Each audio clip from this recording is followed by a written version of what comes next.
I'm Joseph Albert, editor-in-chief of the American Journal of Medicine, and I wanted to very briefly call your attention to what I thought was a very interesting article in the June issue of the AJM. It's from Georgetown Medical School in Washington, D.C.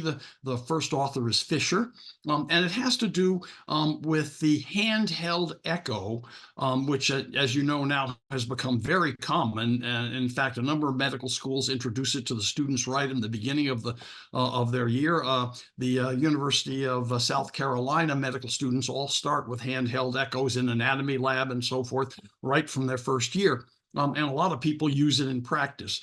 It doesn't give you as much detailed information as the formal echo machine, but it gives you a lot of quick information about heart function and valve function when you're seeing a patient in clinic.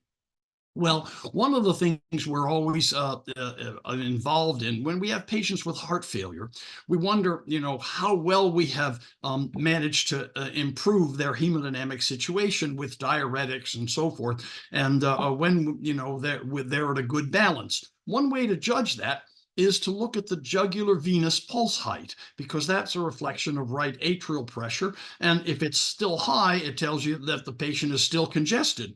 And if it's nice and low, that says, okay, you probably diuresed the patient enough. You've taken off enough fluid.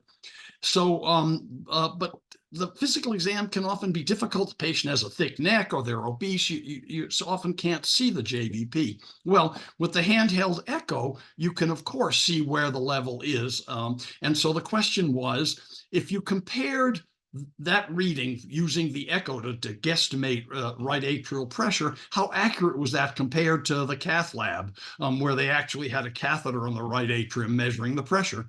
And so they did it simultaneously. They had the pressure in the right atrium in the Cath lab. They did the echo, and it turned out it was very good. It wasn't perfect, but about 80+% of the time, it was an accurate reflection. So again, it's another use for this handheld echo. It's become, in our hospital, quite common. A number of our hospitalists now carry it around for a quick look at the aortic valve when they hear a murmur that might be aortic stenosis, for a quick look at how well the left ventricle is squeezing when they think the patient might have heart failure and so forth. So this is yet another piece of information that can be gotten quickly and easily at the bedside and is reasonably accurate. Well, thank you very much for listening to me today, and I hope you'll read that and the other articles in the June issue of the AJM, and I look forward to talking to you next month. Don't forget to stay in touch with us through all kinds of our social media. We're on Facebook, and we have a website, and a lot of the free material is there where you can actually see it without having to have a subscription. Thanks very much for reading the AJM.